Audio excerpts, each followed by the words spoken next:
Hello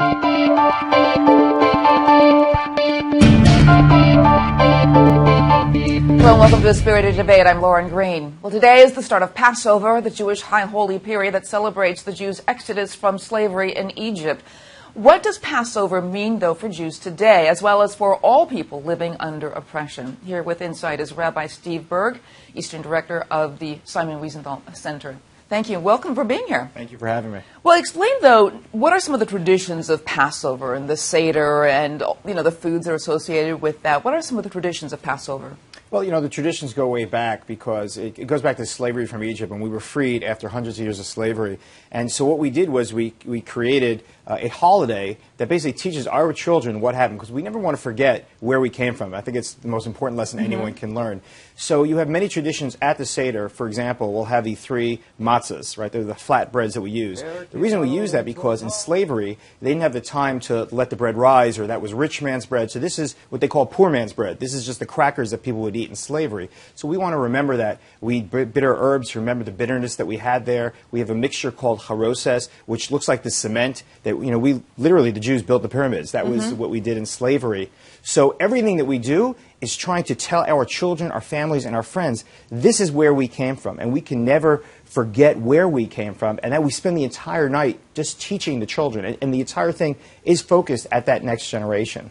The idea of Passover, though, a lot of people think it's like an ancient tradition that's being celebrated, but how do you bring it into the 21st century? What are the traditions of Passover and the meaning of Passover that people can glean today?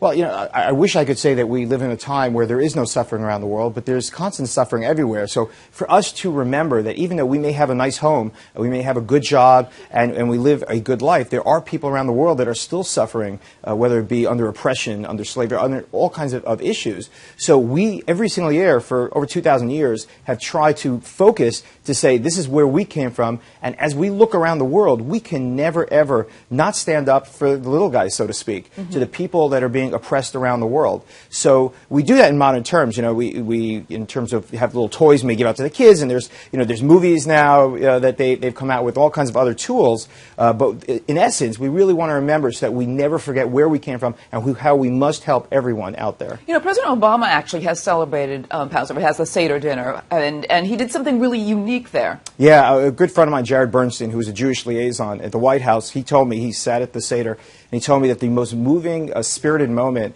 was when the president read from the Emancipation Proclamation. Here we are, the Jewish people, celebrating our freedom from slavery 2,000 years ago. Less than 200 years ago, the African-American community was freed from slavery and fought that long, hard battle, with many Jews helping them along the way. And to have our first African-American president sitting at a Seder and reading the Emancipation Proclamation as an American, I mean, I get choked up just talking about it. It's just an amazing connection. Now, you mentioned African-Americans, but also the Christians are celebrating Easter around the same time, and Good Friday and Passover actually are a rare moment. They're actually coinciding on the same day.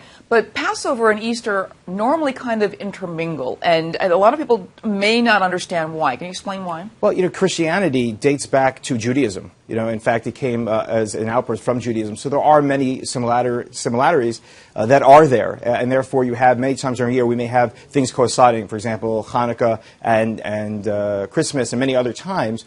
So a lot of the traditions do actually have their roots in Judaism. And therefore, you'll find some similarities there.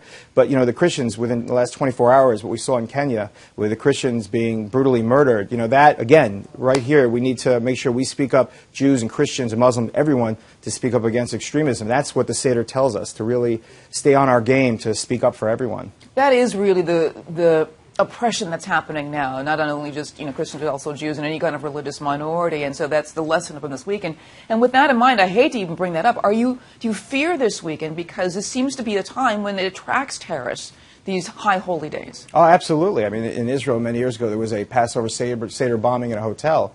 We get very nervous. Anytime that we're gathered together, there are people that have issues with us. And it goes, again, for all the members of the different religions. And I think that's where different religions, people should come together. The moderates need to come together to say that we're not going to stand up for it. Whether it's the Christians, the Muslims, or the Jews, or anyone, we need to speak out. So yes, we are nervous. I can say, though, that Department of Homeland Security, NYPD, all the different law enforcement in this country certainly are amazing and vigilant, and really, anytime we have a holiday, they are behind us, but we're always a little nervous. Rabbi, what is your prayer for this weekend?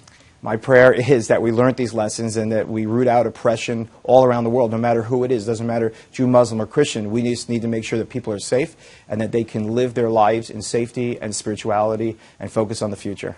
Rabbi Steve Berg, thank you so much for being on A Spirited Debate. My pleasure. Thank you. And thank you for watching.